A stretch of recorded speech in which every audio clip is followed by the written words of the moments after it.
So you're working 12 to 7 or?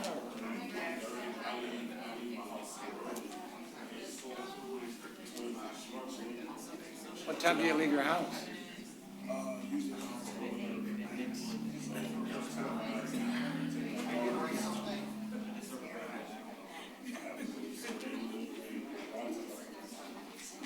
Was there a reason why it switched your schedule? You want to go without any live streams? Still any issues?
Are you okay if I get started, Kim?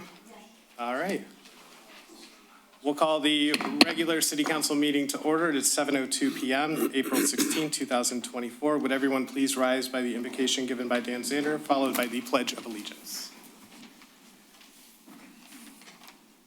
Lord, I ask you to be with us as a people of Eastpointe city members and audience.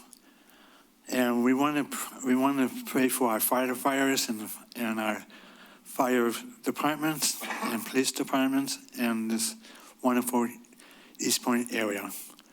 We pray for our council. We pray for our meetings tonight. It goes smooth. And all access things in thy name we pray. And let this go through this evening. In thy name we pray. Amen. I pledge allegiance to the flag of the United States of America, and to the republic with which it stands, one nation, under God, indivisible, with liberty and justice for all. Great. Thank you, everyone. Before we do the roll call, we have a proclamation to recognize Workers' Memorial Day. And I believe Councilman DeMonico is going to read that out. Sure, be happy to, Mr. Mayor.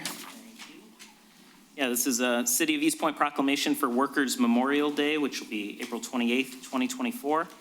Whereas every year on April 28th, communities and work sites around the world honor friends, family members, and colleagues who have been killed or injured on the job.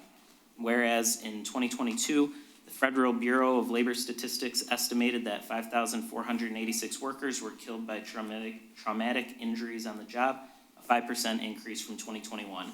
On average, a worker died nearly every 96 minutes from a work-related injury in 2022.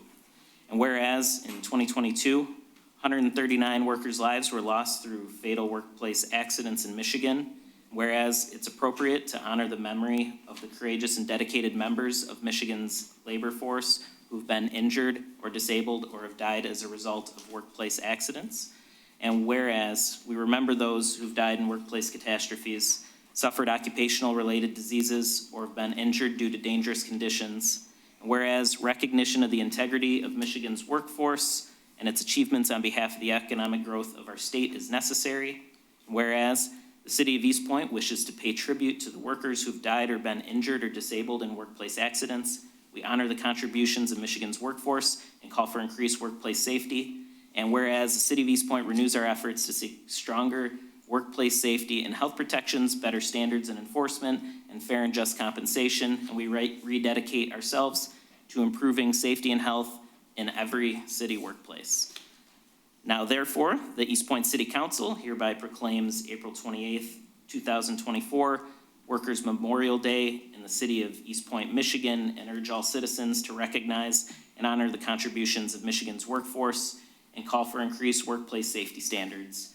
Proclaim this 16th day of April, 2024, And just wanted to briefly say this is in honor of a Department of Public Works employee who tragically passed away December 30th, 2020.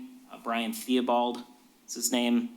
I know the crew thinks about him every day, and you'll not be forgotten, Brian. That's all, Mr. Mayor. Thank you. Please call the roll. Councilmember Baker, Here. Councilmember Curley, Here. Councilmember DeMonico, Here. Mayor Kleinfeld, Here. Councilmember Shadlick. Here. Great, moving on to item 2, approval of the agenda. Would anyone, sorry. Motion to approve the agenda for tonight? Is there support? All right, would anyone like to comment on the agenda? Support. Well, okay, we have a motion and support to approve. Did anyone want to comment on it? Yeah, Mr. Mayor, one comment. I was going to suggest removing the Civil Service Commission appointment because it should be an appointment made by a council member. And right now it's on the agenda from city administration, but it's a council appointment. Mr. Mayor, if I may. Go ahead. Councilmember Baker provided this request to the city manager. So how come, before we've put if a council member suggested it so we know that, be nice to, sorry, Mr. Baker, did not know that you put it on the agenda, so I'll retract that, but if we could put on the agenda in the future, I know we've asked this before, if a council member puts something on the agenda, we should know it. It's just from a council member then. Well, that's on me and part of training. Yeah, we're transitioning, so that's my fault. All right, any other comments on that? Please call the roll. Councilmember Baker, Yes. Councilmember Curley, Yes. Councilmember DeMonico, Yes. Mayor Kleinfeld, Yes. Councilmember Shadlick. Yes. All right, moving on to the first hearing of the public. The first hearing of the public is now open. Would anyone wish to be heard? Go ahead. Hi, I'm Cheryl Cicchini and own a building and business on 9 Mile. The current AEW plan is for the removal of the parallel parking in front of our building, which will leave the full block of businesses between Rain and Cushing with nowhere for our customers, employees, and tenants to park. This parking has been there since the 1920s. Why is this parking being removed? Who does this benefit? We have shown you the measurements, and there is adequate space to maintain our parking.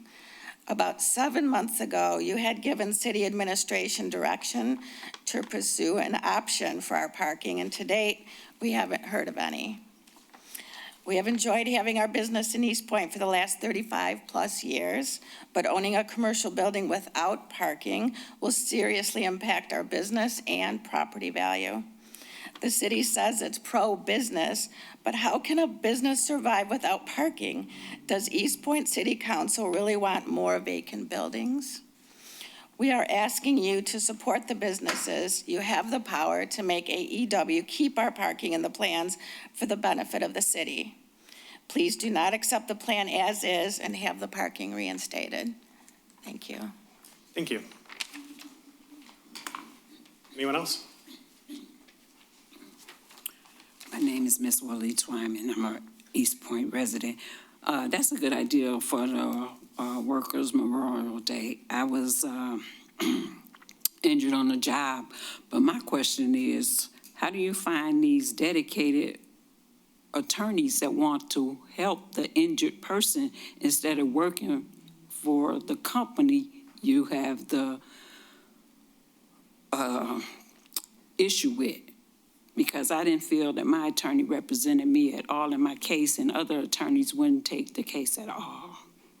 And it was a workforce issue that I had going on, trying to get them to try and get the union to back me, and the union didn't even help. Is there any resources where you have dedicated attorneys that's working for the injured person and not for the company? You have any resources on that? We can't answer questions right now, but we can address comments during our comments at the end. Okay, thank you. Thank you. Go ahead. Hello, Council. My name is Benjamin Orjada. I work for the Michigan AFL-CIO. I just wanted to express thanks on behalf of our organization for your passage of the Workers' Memorial Day resolution. Much as the text of the resolution states, so many workers in the state of Michigan are grievously injured each year, and doing everything we can to support, safe workplace standards is paramount for the success of the Michigan economy. So again, thank you so much to each of you for voting for the passage of this. Thank you. Thank you. Anyone else wish to be heard? Anyone else wish to be heard? Seeing none, the first hearing of the public is closed. We'll move on to approval of minutes. Item A, minutes from March 19th, 2024.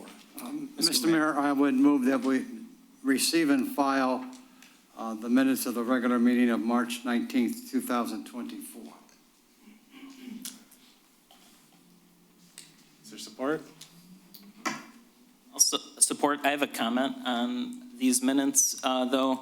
I guess just in general, we've had a lot of discussion on the 9 Mile project, and part of, let me find the page here, because there's been a lot of different things said about a lot of different things. I know the minutes are what we've said in the meeting, but under unfinished business A, which would be page 2, talks about Acting City Manager Homan spoke about an email she received from MDOT. MDOT wouldn't approve reducing 9 Mile to 3 lanes since there was a change in scope, and they weren't comfortable with the 2021 study during COVID. About that information, they've had the wrong information and not the latest from AEW.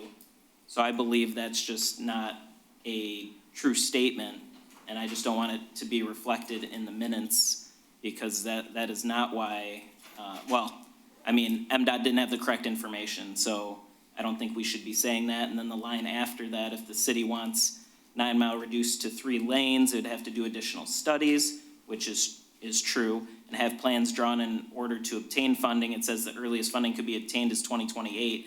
That is not necessarily true, because there's a discussion with SEMCOG to put it somewhere else. They, move around when funding's available and all that. I just don't want the historical record to show all that when it's not necessarily 100% accurate. I guess I'd just say we should just strike that paragraph from the minutes. May have been said, but it just, I think, makes it more confusing than anything in this whole, 9 Mile project saga. Be my proposal. Go ahead. I'm sorry. No, go ahead. No, I guess I'm just curious is then how do we provide or show proof of the accurate information if that is deemed inaccurate?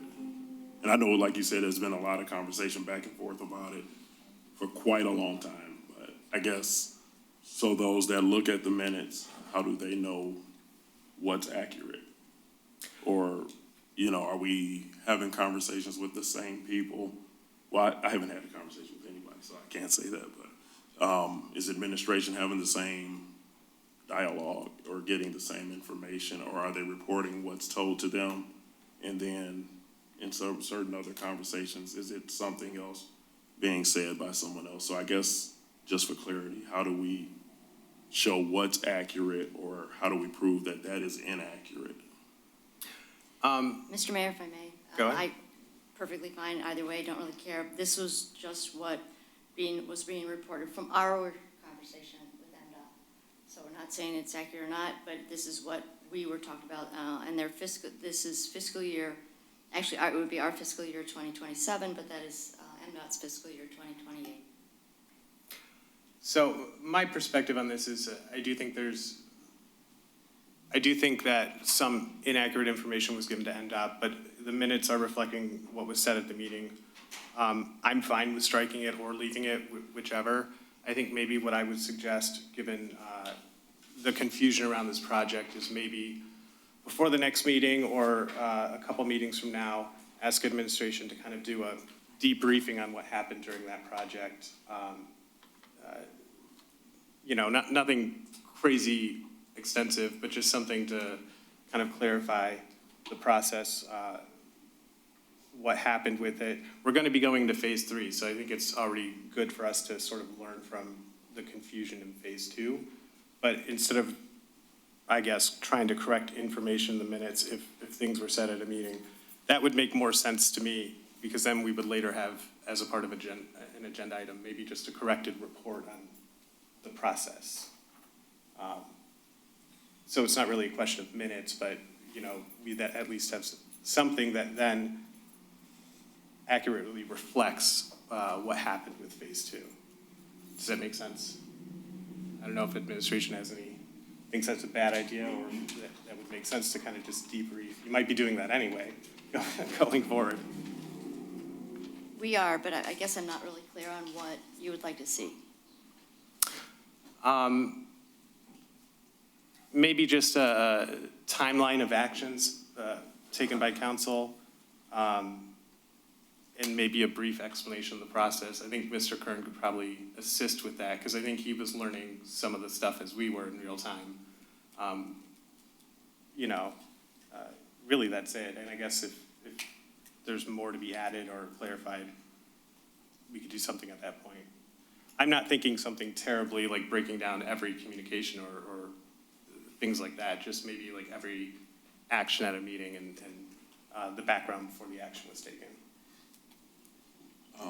If I may, I think if the minutes are just reflective of what was said here, I would say we leave the information, because it's a recap of what was discussed here.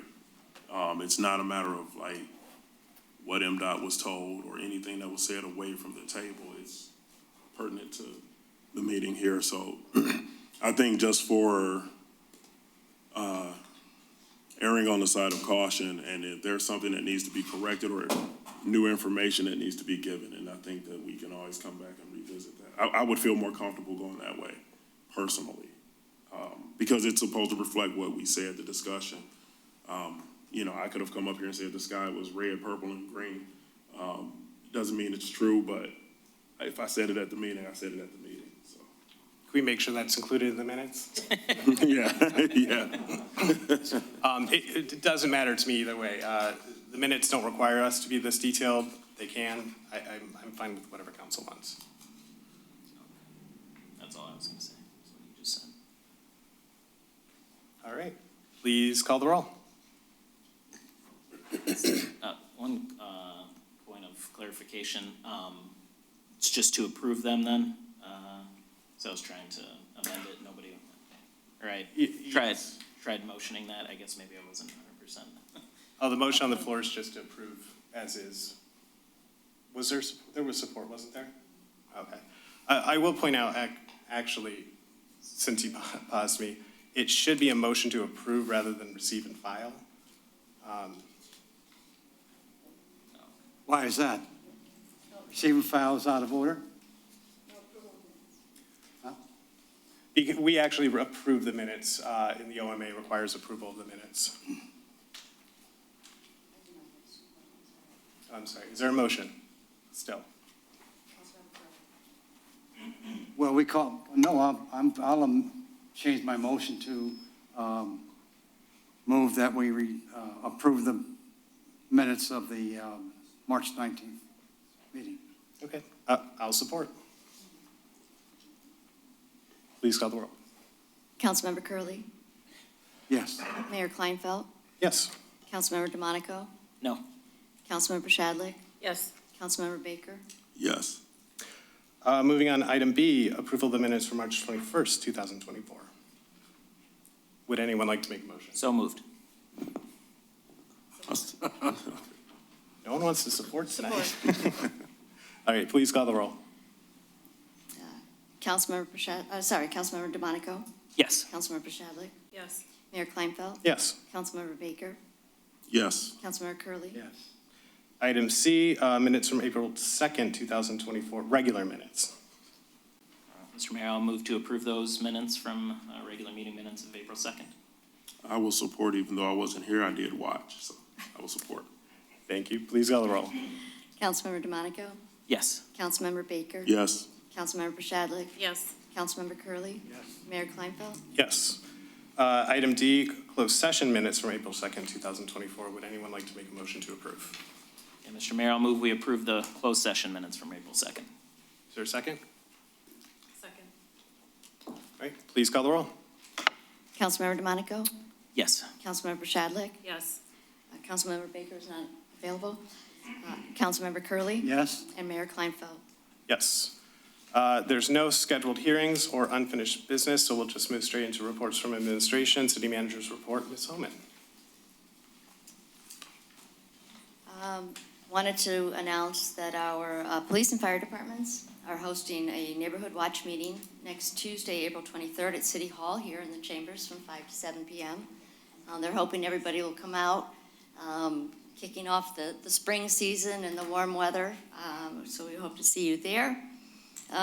Very excited to announce that the Beautification Commission and the Parks Commission are holding a joint meeting next week to discuss ways to collaborate on plans and projects.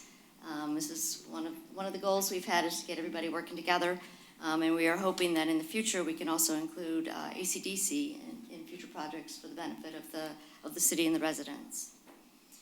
Rare has its spring craft and vendor show this Saturday, April 20th from 10 to 4 at their center on Sycamore, just north of 11 Mile.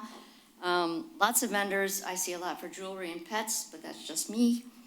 The park maps for the Rare update of the park's master plan are still in the lobby until the end of the month. We have had a lot more comments, so please, if you haven't yet, please make sure to add your suggestions. Another plan, Kelly Road, the Complete Streets Corridor Plan Survey is on our website under our Economic Development page. That closes tonight. The final proposal put through by the consultants will be going to Planning Commission and then coming to Council, most likely the first meeting in May for review and approval. And that's all I have. Thank you. Does anyone have any questions? All right, we'll move on to Finance Director's report. Mr. Blum. Yes, Mayor and Council. I just wanted to report that the audit bids have been received. We received 5 applicants. They're currently being reviewed, and we will have it on the May 7th, I believe that's the date, the next meeting for council review and approval. And then there is let's call it a very in-depth report on how water and sewer rates are set that will be ready. It's probably about 80% there. I need to finalize some stuff with Director Palucci. So hopefully late this week or sometime next week, you'll receive an email with that information. But it's more than you would ever want to know about how rates are set. But it will be available soon, so just watch for it. And that's all I have. All right, does anyone have any questions? All right, we'll move to City Attorney's report. Mr. Albright. Thank you, Mayor, members of council. I just have one item I want to recognize. The police department, they recently executed a search warrant at a house here in the city, and they seized 16 exotic birds. Unfortunately, several of the birds did die because all of them were in a severely diseased condition. But we did have a civil forfeiture proceeding last Thursday over at the 38th District Court. The defendant did appear, and after a discussion, he voluntarily agreed to relinquish all custody and control of the birds, and the birds that did survive, they've been placed with foster families. And that's all I have, Mayor. I'm happy to answer any questions. Any questions?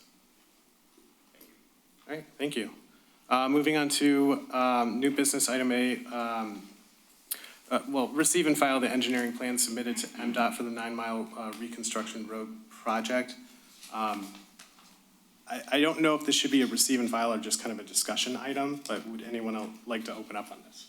Sure, Mr. Mayor. Since I asked for it to be on the agenda, I essentially wanted this to be a discussion, I guess.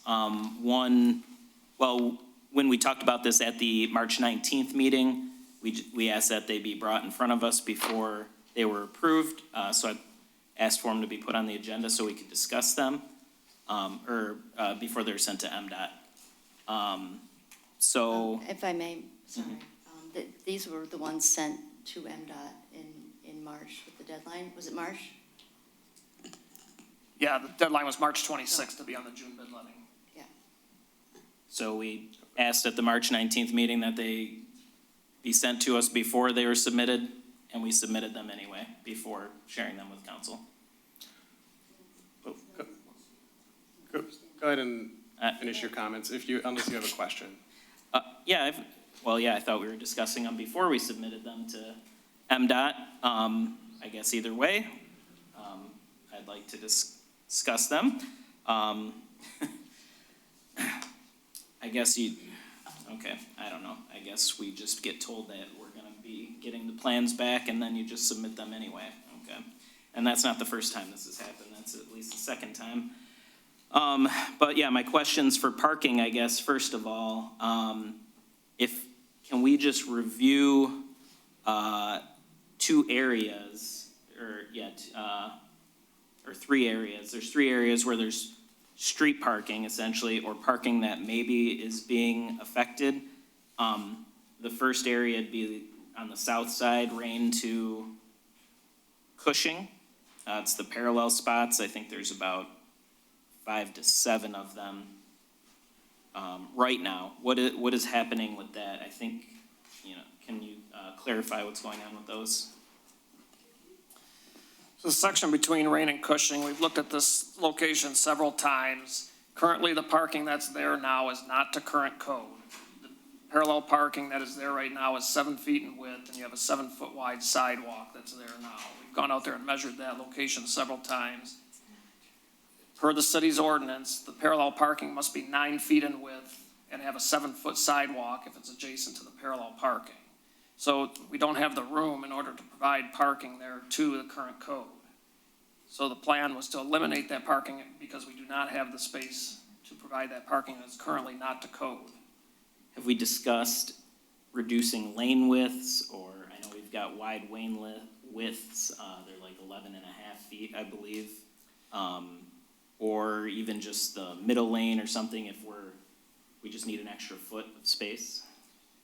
So we need an extra 2 feet of space, but we have looked at that as well. So lane widths are currently 11 feet. We're calling for 11-foot width lanes, and then there's a 1.5 foot wide curb on both sides. 11 foot wide is the minimum that's required for a 35-mile-an-hour road.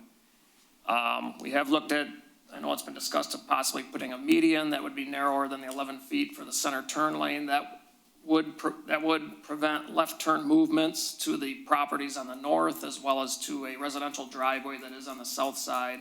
It would also restrict left turn movements on westbound 9 Mile onto Rain as well as eastbound 9 Mile onto Cushing. We've also talked about possibly shifting the road, but on the north side, there's only 5 foot of green belt, and we have the high tension electric wires that go along the north side of 9 Mile as well. Those poles are only 2 feet off the back of curb, which is the minimum distance that we can have behind the back of curb. So, Mike, can I ask a question? So understanding that it's in violation of our city ordinances, are there any issues that we see with, for example, the Federal Highway Administration or MDOT's requirements? Or is it just our local? It's a mix of both, really, based on your local ordinance, but again, MDOT would review the plan, so if we made any change and did include parking, they would be looking at that. They would see that it's against the city's ordinance, but they would also, again, look at traffic counts, the speed, potentially make us do a small parking study for that area to provide that to MDOT. It's possible that they most likely would not approve it because it doesn't meet the city's ordinance. Is this not going to leave a few businesses with 0 parking spots? Yeah, there is a small area behind those buildings, but there's only a couple parking spots in the rear. There is parking that's allowed on the side street, but yeah, there would be no parking in that block in the front. I don't know, I think we need to look even further into this. I would have a question. You said the curb is what? One and a half feet in width.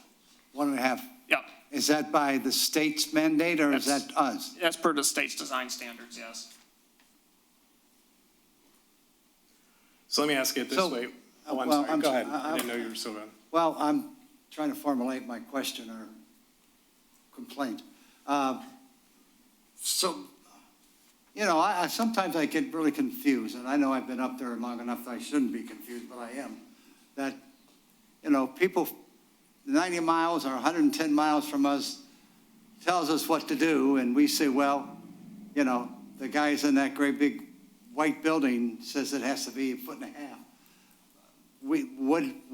What would happen if we said we want to make it a foot or 3/4, and that would be enough room for the parking then, wouldn't it? You can always file a design variance with MDOT, but it does not meet their standards. So, I mean, we have to design to their standards. 1.5 feet is the width that's required. Are you finished, Mr.? I'm finished. Okay. So I do agree with Cardy with respect to, could we possibly reduce that middle lane and allow for that? Just because, you know, we just heard that person speak about their business and how long they've been here, and to eliminate all their parking, I mean, we're setting ourselves up for some lawsuits. So is there any way we could possibly do something with the middle lane? The middle lane also has to be 11 foot in width. So that's what we're proposing is the minimum width of the lane.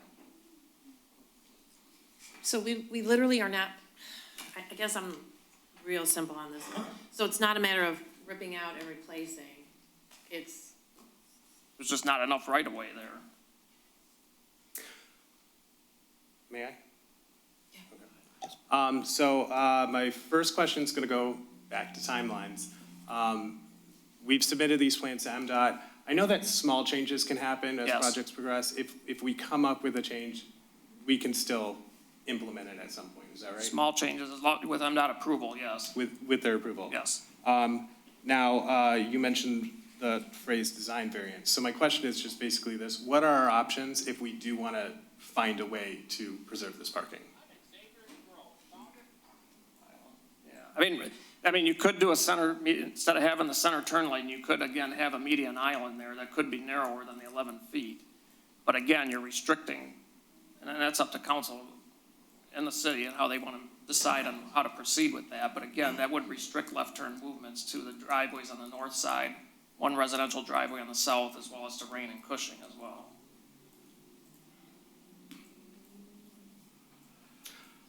I mean, I do think we, and I know how people feel about our discussions on 3 lanes and stuff like that, but I know one of the things we wanted to do was increase parking for businesses. I don't think it was realized at the time, you know, we do the 5, we're ripping out existing parking spaces. I do think, I guess baseline, I would want to, we have a copy of the plans, but direct administration to explore options to restore or find ways to put that parking back into the plans. I understand there might be a lot of codes that we have to work around, but just to present us with options, because I think all of us are interested in, well, I don't know if all of us are, but majority of us would probably be interested in finding a way to make that work. If I'm wrong, please let me know. And Mr. Mayor, if I may, this was something that was brought up in closed session with an option that was declined. We had spoken about this in closed session, about another option, so I just wanted to clarify that for the, we received an email today, so in closed session on December 5th, this council had voted not to proceed that way with parking options. Well, first of all, we did not take any votes in closed session. The discussions about the sale or lease of property, I believe then that you're talking about, right? Which is maybe closely related, but not, we couldn't have had this exact discussion that we're having right now in closed session. We had a discussion on the sale or lease of property at that meeting. And I don't want to go into any of that discussion, so I just my perspective, I'd like to give that. Well, I guess I'll make a motion. I'll move to direct administration to explore options to alter the plans to preserve the parking that is existing. Matt, I want to ask a question. They're exploring options, but that's with the understanding that potentially there may be none or there might be something. But this is to see what if anything can be done. That's my intention, yes. I mean, if it can't be done, that's what they'll come back and say, but at least I think we've got to try. Okay. Yeah. That was it. Mr. Mayor, one more comment. I guess while we were talking here, I think it was the first time I had heard about the 35 mile an hour speed limit and the width of lanes, and I certainly probably can't make an exact width just looking at Google Maps, but there's no way that there is more space than we have on Utica in Roseville's downtown. It's a 35 mile an hour, and the lanes look pretty skinny, and the parallel parking looks even skinnier. So I don't know, so either did Roseville make an illegal entire road diet, or I don't know, can we, I guess maybe I'll go out and measure, but if we can, Mr. Kern, if you can look at Roseville's Utica, speed limit sign says 35, and this looks pretty skinny. I know it's a 3-lane road instead of 5, but these parallel spots look pretty small here. And the lane widths don't, they seem like they're smaller than what we've got on 9 Mile. So. Do you have a response? Yep, I can do that. Okay. And then so was, just to clarify about the different parts of parking, just so we know which ones we're getting back on, then can we also clarify the parking further down north side, Lambert to Tuscany? I think the city attorney, Mr. Mayor, if I may, the city attorney will have something to say about that. Is that the section? Yes. Yeah, that's part of, there's an ongoing lawsuit right now that the city's involved with that we're in the process of responding to. That response will be filed this week. I've also been in contact with the attorney for the plaintiff. He and I had some discussions back and forth today as well. That's fine. I get the whole deed legal issue. What do these plans show that would say we did implement exactly what these plans show? What do the plans show for, because it's hard for me to understand what this says. I think it says, well, right now, I think if I counted right, it's hard to see some of the paint, but I think there's 11 spots right now as it's painted, somewhere around there. Mr. Mayor, if I may, I believe those are some of the issues that are in the lawsuit that should not be brought up at this time. It's on this document right in front of me in our agenda packet. It's part of the negotiations. Okay. I think that him discussing what is going on in the plans, it's part of our discussion here. I don't think that he's allowed to speak to that. Please go ahead, Mr. DeMonico. So I believe it's somewhere around there. It's if someone knows the exact number, fine, jump in, but it's somewhere around 11 spots. And then on the new plans, it says construct 28-foot by 9-foot parallel parking space at this drive approach. I just want to understand what these current plans are saying. I'm not sure I understood specifically your question. Well, I think right now we've got, as it's painted right now, if you go visit between Lambert and Tuscany on the north side, there's about 11 spots there right now. If I walk down there, if any of you walk down there, I think you count, I think that's what it is. It's somewhere around there. Right now, I believe this new area shows just 2 spots. Or, because 28 feet by 9 feet, you can only fit 2 cars in that, right? And then the rest of it is not parking? I think I'm just trying to understand what Okay. that shows. What's shown on the plan currently, it's actually 23 by 9. I know it's hard to read these plans sometimes. It's 23 by 9 is what the parallel parking space, it's one space, that is the minimum for a parallel parking space is 23 foot in length by 9 feet wide. One parking space is proposed there currently, as there is a signed parking agreement for that parcel there. That's why that's being proposed there and shown on the plans. And then on the other side, for where is the East Detroit Bakery parking lot, like near there, between Lambert and Tuscany on the south side, being affected at all, or is that staying the same? That East Detroit Bakery, that is going to go from angled parking to parallel parking. There will still be parking in front of East Detroit Bakery, but it will go to parallel parking. And then they also have the parking lot on the side of the building as well. Do you know about how many spots that would be then? I believe it's 5. Maybe it's at least 5. It might be 6. I think I didn't write down how many there are right now. There would be 5 or 6 afterwards. Yeah, it's at least 5. I believe it is 5. Okay, I guess those were the sections I wanted to ask about. Well, Mr. Mayor, it seems to me that the comments that we're making, we're all concerned about parking, and we have directed the administration to take a look at this and see what they can come up with. And I guess I would be correct in saying, whatever they come up with, the state still has to approve it. Is that right, Brian? That's correct, yes. Okay. And I do think we made a motion. We didn't call the roll, did we? No. Sorry, one more brief comment. That parallel parking spot, the plan does say 28 feet by 9 feet. On the plan, I zoomed in now, not 23 by 9. Plan I'm at says 23, but I can check that. On page 33 is where I'm seeing that. Yeah,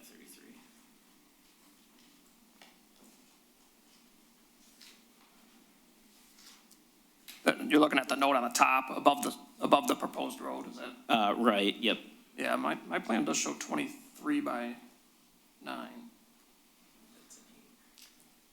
I mean, I think we can figure this out later. Yeah. This is just a question on reading the plans correctly. And it is hard to read them, on a small. Yeah, and you're getting it from a PDF, right?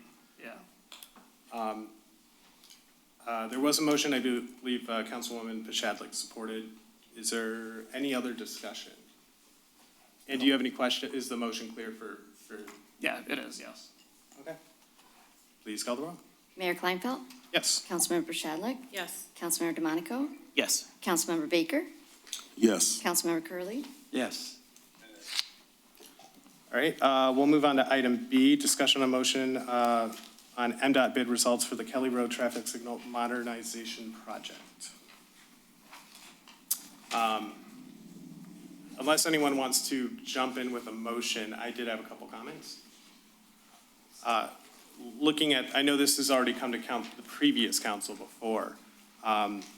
Just so council kind of knows where I'm standing, I'm inclined just to deny the project. I think going into phase, for a few reasons. One, the cost coming in above again. And I think we're going to look at phase 3. We haven't designed that yet. I don't want to spend money to put up lights and then tear them down. I'm worried about that.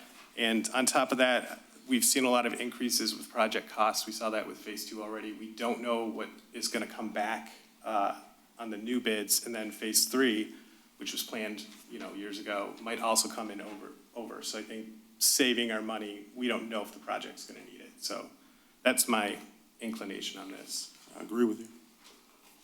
I agree that the cost has gone up, 2 or 3 times already. So I agree that we. Does anyone disagree? I probably didn't have to talk that much. Would anyone like to make a motion then? Guess we're motioning then, a motion to reject the bids and forego the project. which we're talking about the MDOT bid results for the Kelly Road Traffic Signal Modernization Project and return the $450,000 in MDOT grant funding. I'll second. All right. Please call the roll. Councilmember DeMonico? Yes. Councilmember Baker? Yes. Mayor Kleinfeld? Yes. Councilmember Shadlick? Yes. Councilmember Curley. Yes. Great. Moving on to item C, approve resolution 24-1973 to schedule a public hearing for adoption of the amended development and tax increment financing plan of the Eastpointe DDA. Would anyone like to open with a motion? Did you want to speak to this first? Can we get a brief? Thank you. Yeah, Mr. McCain is here, and he can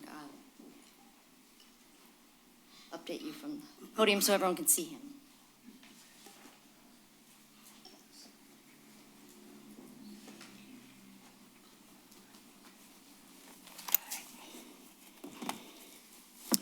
All right, good evening, Mayor and members of council. As you can see before you, the Downtown Development Authority Board is in the process of updating our development and TIF plan. If you're not familiar, the plan was last updated in 2008, so it is well due for a refresh, including because the state public act that governs and basically sets out how a DDA operates, starts, all those different things, was updated in 2018. So we're operating under a new Public Act 57, and we've spent the last couple of meetings at the DDA, one updating the development plan, one updating the TIF plan. So this has been a collective effort of the Board of Administration, Mr. Blum updating the numbers. So it's been, an effort, a labor of love, but we're getting to the point of actually being able to review and approve it now. This is the next step in that process, is to schedule this public hearing, at which point I'll give a more detailed presentation on the updates from the previous iteration and this amended plan. So basically, the way the timeline would look, which is outlined in the memo before you, today you hopefully will approve the resolution to schedule a public hearing for the DDA development and TIF plan for their May 21st regular meeting. Tomorrow, administration would begin the process of giving the notice for public hearing. That includes publishing twice in the Macomb Daily, publishing in 20 conspicuous spots around the district, sending by certified mail to all the different taxing jurisdictions, and sending by first-class mail to all of the different property owners within the district. And then, again, ideally, on May 21st, we would host the public hearing to review the amended DDA development and TIF plan. And at that time, you would have the opportunity to pass another resolution to formally adopt the plan. And this plan was already adopted at the April 9th, 2024 DDA regular meeting. The main things that could be slightly different from the plan in your packet and from the actual presentation on the 21st is we are working with AEW's team on an update to the streetscape that goes along with the Civic Point project that we're working on behind the library. So some of the renderings that you see in there will be updated. And then the other thing I've been working with our city planner, Brett Ashesky, on is potentially putting in an action table that provides a little bit better breakdown for the goals and the specific steps that the board and administration would have to take to actually achieve those goals moving into the future. But beyond that, like I said, the numbers are updated on the finance plan, the development plan, the goals have been updated. So we're just asking for your support to get that public hearing and get to the next step in this process. That's my presentation, and happy to answer any questions you have at this time. Thank you. So I had a question.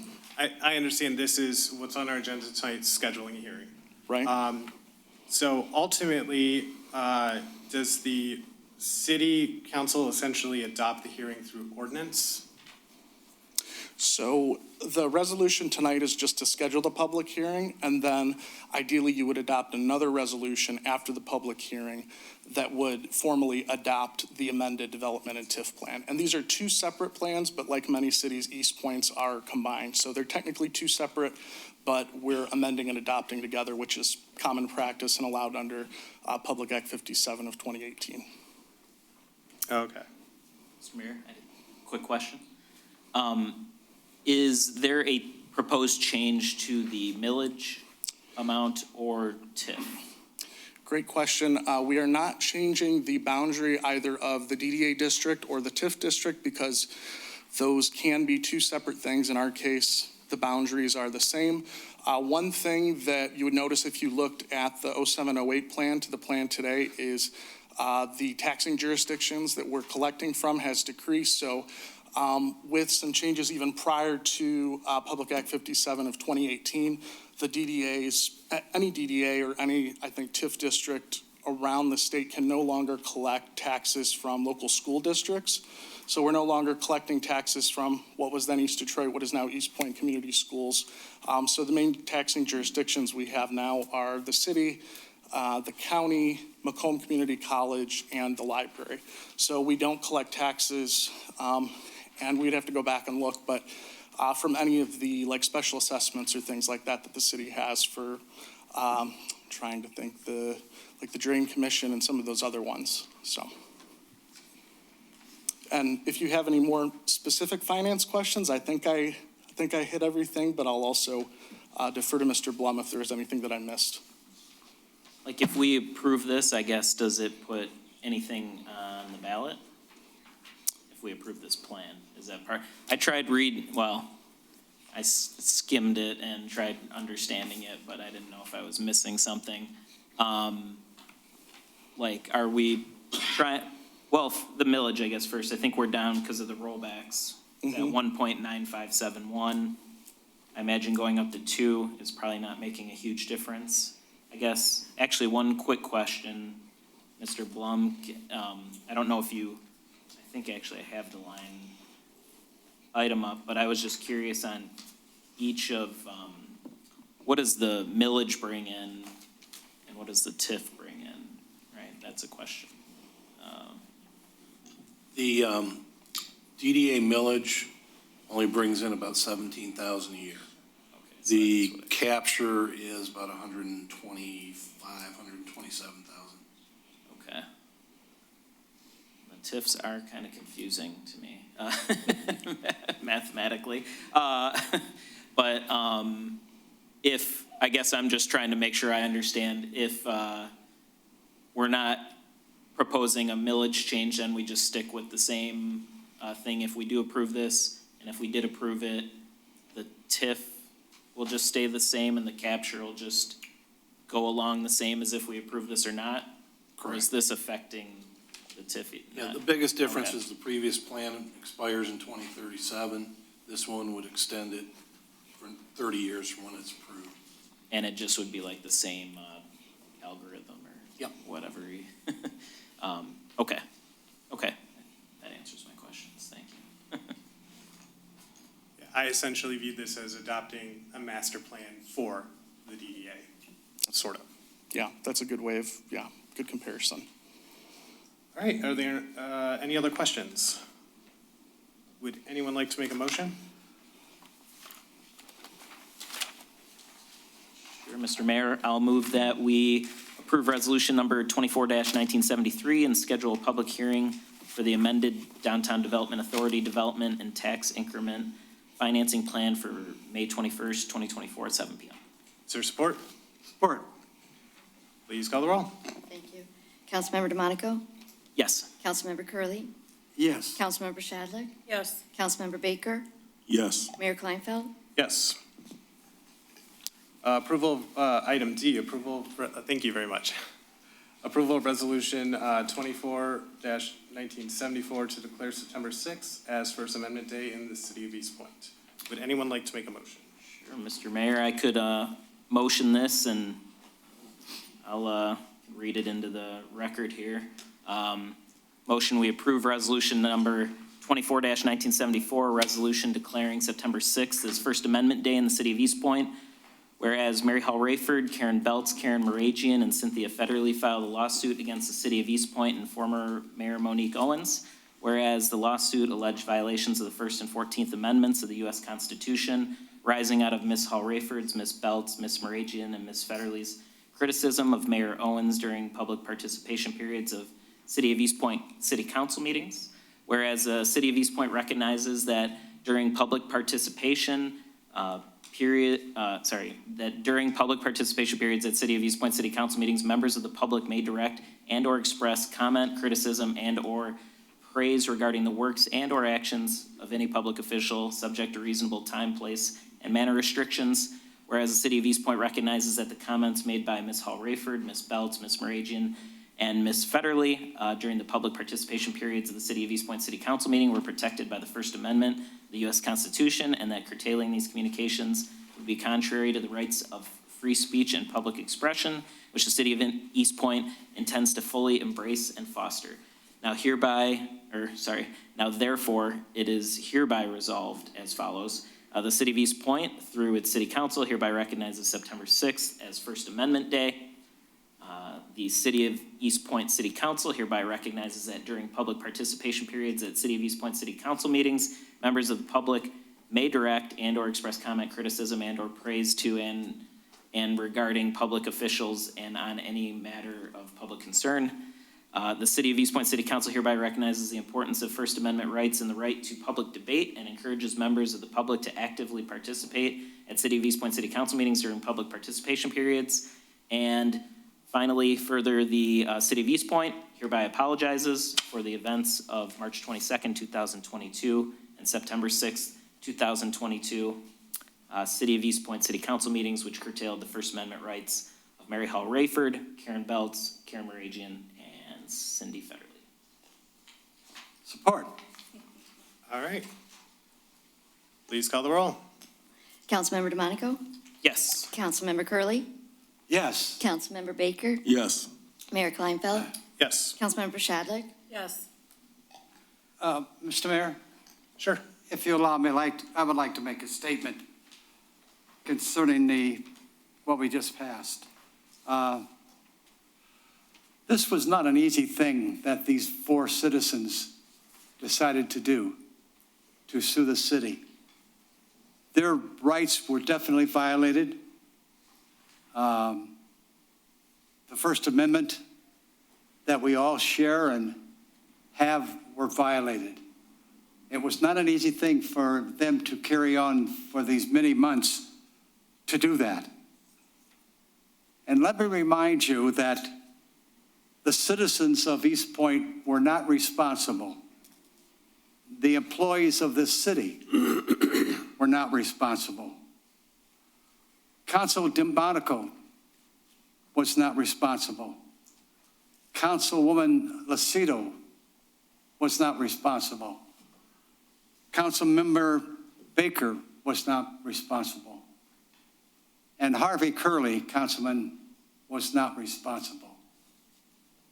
And I forgot the name, mention one name out loud, so I'll let you figure out whose name that is. But I applaud you. I back you 100% for what you did. It was a brave thing to do. The 4 of you could have just said, well, all right, we're angry, let's go next door and solve it. But you took it a step further, and I'm so happy that you did. You proved to the citizens of this community that you can do it. You can do it. You can be brave and sit up there and stand up there and say, you know what? We're not going to let this pass. So, council members, Mr. Mayor, I just want to thank them again, and God bless you, ladies, for doing what you did. Thank you. Oh, and by the way, we do have a second hearing of the public. If there's anybody out here that disagrees with me, they certainly have an opportunity to come forward. I invite you to come forward. You can yell at me as much as you want. You can swear at me as much as you want, but we just talked about the First Amendment, so don't be afraid to come up. You know, my skin is still so thick, so come on up if you feel like doing that. Thank you, Mr. Mayor. Okay. Please don't swear.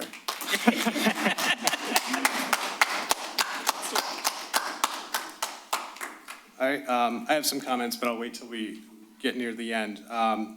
Moving on to item E, appointment of commission members to the Civic Service Board.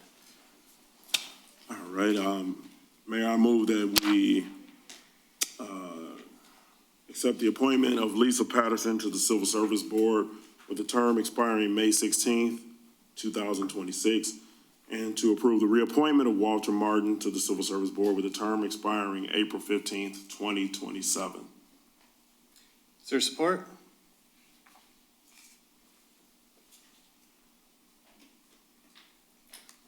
Yes. You're supporting? Yes. Okay. Is there any discussion on this? I did speak to, first I want to start off just sort of with a house cleaning matter. And I'm not criticizing. I've noticed over the past few years, administration makes a recommendation sometimes for appointments.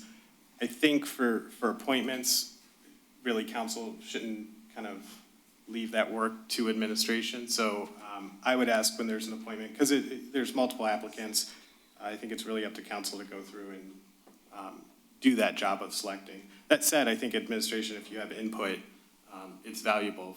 You know, for example, if someone's not showing up to commission meetings, or conversely, if they've done very well or, you know, have been to every meeting and pay attention, certainly I think that input's helpful.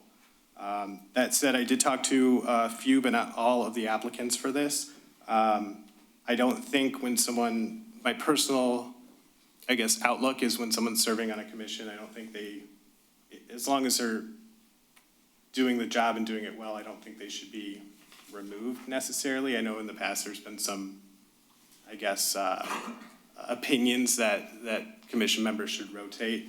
I did speak to Mr.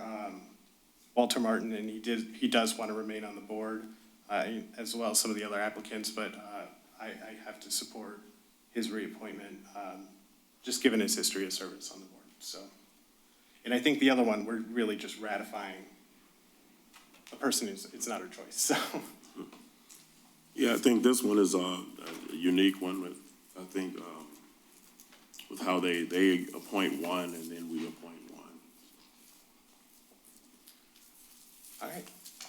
Any comments? Please call the roll. Councilmember Baker? Yes. Councilmember Curley, Yes. Councilmember DeMonico? No. Mayor Kleinfeld? Yes. Councilmember Shadlick? No.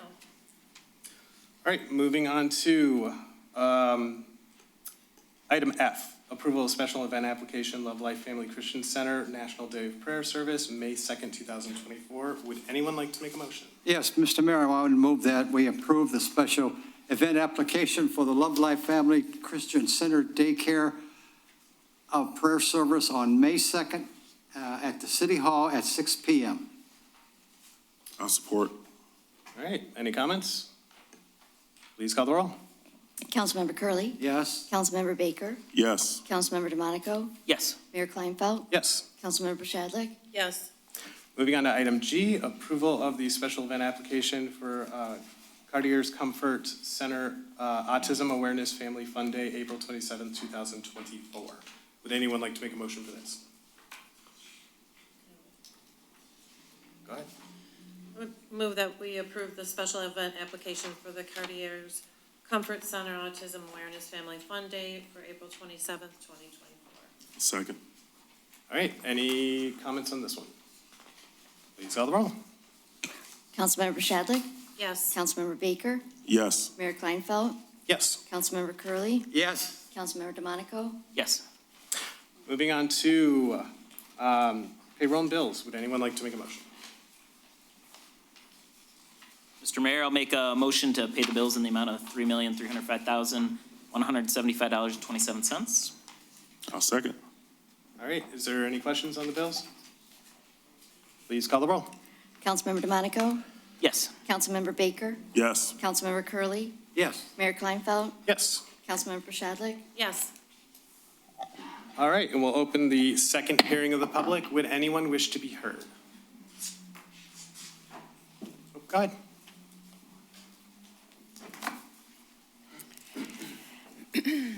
I guess I just want to speak about Mr. Kern saying that we don't have adequate space for parking. In a letter that he wrote to Ms. Homan on November 20th, 2023, He speaks about the city ordinance and the MDOT guidelines that are required for parking. And if I may, I'd like just to read that one paragraph to you.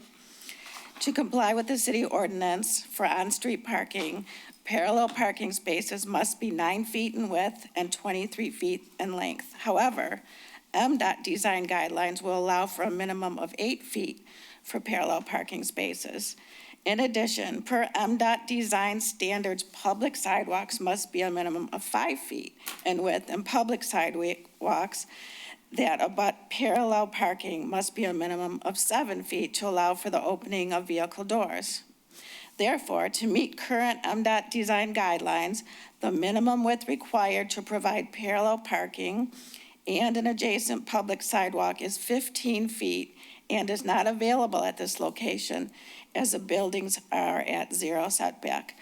We, however, I'm not quite sure what his motive is, but I have pictures of actual measurements, and we actually have 15 feet, 9 inches. And I can share these pictures with you, and I'd really just like for him to explain why he is so adamant about removing our parking and making all of you jump through hoops to find other parking, which is not necessary, and the money doesn't need to be spent looking for other parking. We just need to maintain our current parking, and we do have the space. We do have the space. He says he's been out there multiple times. My tape measure can't be any different from his tape measure. He's an engineer, I'm not, but our tape measures are the same. So I just need an explanation on who wins by removing this parking. Who wins from doing that? We don't, the city doesn't. Maybe he can answer that question for you. Thank you. Thank you. Anyone else? Good evening, Mr. Mayor, City Council. My name is Jeff Carter. I'm a resident Eastpointe and a business owner of Eastpointe. And I guess I would have to piggyback off what she said. So I actually have a business on 9 Mile, and removing the parking is definitely going to affect our business. I'm in a long-term lease there, and when I moved into the place, I had my own parking, and now you guys are going to remove it. I just don't understand how that would make sense. Thank you. Thank you.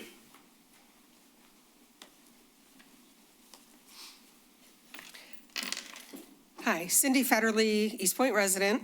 I'm wondering if the ordinance couldn't have an exception made for this parallel parking, if that might be a solution, if you could somehow make an adjustment to that. And secondly, I want to thank Fire, our attorney Connor Fitzpatrick and his cohort Jeff Zeman for supporting us, for pushing through. Thank you, Councilman Curley. It really was a very difficult endeavor. I am not a person that typically speaks out. I'm the little mouse that sits in the back of the room. But I am very proud of what we did. The First Amendment is so important, and I appreciate your support. Thank you. Thank you.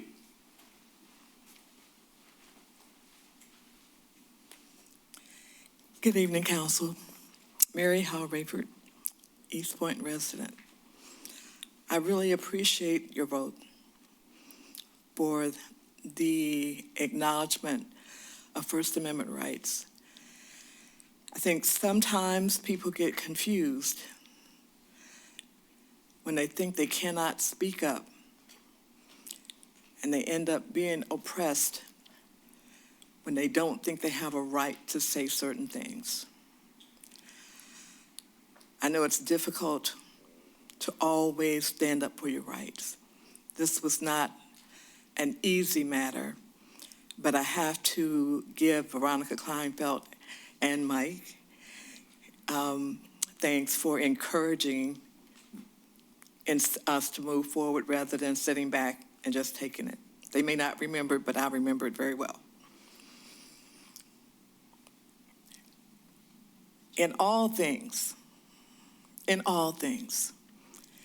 it's not the best route to take the easy way out. And even when things are difficult, we have to make up our minds to do what's right rather than do what's easy. And so, do I have time to fuss at Councilman Curley? I wasn't going to fuss. I was intended it to be a joke, but thank you for acknowledging the fact that 4 women, older women, decided to stand up for their rights when speaking to people in authority. I hope that everyone from this point forward will do the same, not to fuss or call people names. I'm not saying we should do that, but just to stand up and criticize or say whatever needs to be said so that we can all enjoy our constitutional rights. Thank you. Thank you. Anyone else wish to be heard? Anyone else? Seeing none, the second hearing of the public is closed, and we will move on to council comments. We'll start with Councilmember DeMonico. Thanks, Mr. Mayor. Let's see, first of all, an event that Rare did, they did an adult Easter egg hunt, which I'd have to say I've never done myself before. But more than, I think it was 170, it was for sure over 150 people showed up for this event to have an adult Easter egg hunt. You should check it out next year if you're free that day that Rare's doing it again. That was a good time. Hope everyone enjoyed the solar eclipse. Hope you were able to watch it. Hope you used glasses. Looks like Mr. Zander was able to watch it. I see him shaking his head. And now I'm asking, hopefully on Saturday, you're free at 10 a.m., everybody. If you can help us clean up some litter with the Beautification Commission. They've set it up. Kelly and 8 Mile will meet at the median over there where the Breadbasket Deli used to be. And we'll start there and go pick up some litter in the community. 10 a.m. We'll usually be done by noon. We might have some food there. It sounds like someone's going to donate food as they have in the past. And then also we'll have vests for you and the, things to pick up and garbage bags and also gloves. So you don't really need to bring anything, just bring yourself. And then on Monday, May 27th, on Memorial Day, of course, we'll be having our Memorial Day Parade starting at 11 a.m. So if you're interested in participating, go to acfvo.com or just reach out to me. It's Association of Community, Fraternal, and Veterans Organizations, acfvo.com. And you can sign up to participate there or donate if, maybe you'll be out of town for the weekend or something. Please help us out. We pay for the police and DPW services, so it is not a free parade. 100% of it goes to that and the special event application, and just a handful of expenses like that. So, yeah, that's all. Thank you. Councilwoman Shadlick? I don't really have anything today. All right. Councilman Baker? That's it. I have nothing. Efficiently run meeting. Looking forward to enjoying an early night. Councilman Curley? Oh, thank you. Thank you very much. Good news. Get your pen and pencil ready because I'm going to give you my telephone number because all of your bottles and cans that you have at home, down in your basement and your garage, I want them for the library, for the Friends of the Library. My gosh, I could sit here for an hour and tell you the things that they do, particularly for the kids, So if you have bottles and cans, but you don't want to take them to the library, call me. I'll come pick them up. And 480-0355. I don't see anybody writing. 480-0355. And the good news for last month, listen to this. Now, if you don't think our library does a fantastic job, they checked out 6,622 books. 6,622 books. That's fantastic. That's fantastic. And the best day they had for the month, they had 253 people come in to look around, check something out, whatever, sit in the corner and talk to their best friend. Library does that too. So I'm excited about it, and we have a wonderful library. The staff is incredible. Can you imagine you're working with 6,000 people that wanted books? Yeah, a lot. And Mr. Mayor, that's it. All right, thank you. I'll just respond to some of the comments that were made. Mary, I don't remember what we talked about. I'll have to ask you after the meeting. But, obviously, what gave rise to some of those actions were before I was here. All I can do is promise to everyone that I will never interrupt people, giving them their time to speak. When I do interrupt, I really am trying to do it just to maintain decorum, and always pause people's time limits, make sure, if I do have to cut someone off to prevent someone else from shouting in the audience, that everyone gets their full amount of time. We did sign up for this sitting up here, so any criticism, that comes our way is something we should be prepared for, so. And also, I'd like to comment, at the beginning of the meeting, I don't know if people are listening at home by this point. I know there were some sound issues. I believe we were recording those, so if it wasn't streaming live earlier tonight, hopefully it's working by now, but I'm hoping it'll be uploaded so people can catch it later if they want to on YouTube. So that was all I had. With that, I'll entertain a motion to adjourn. So moved. Is there? Oh, wait a minute.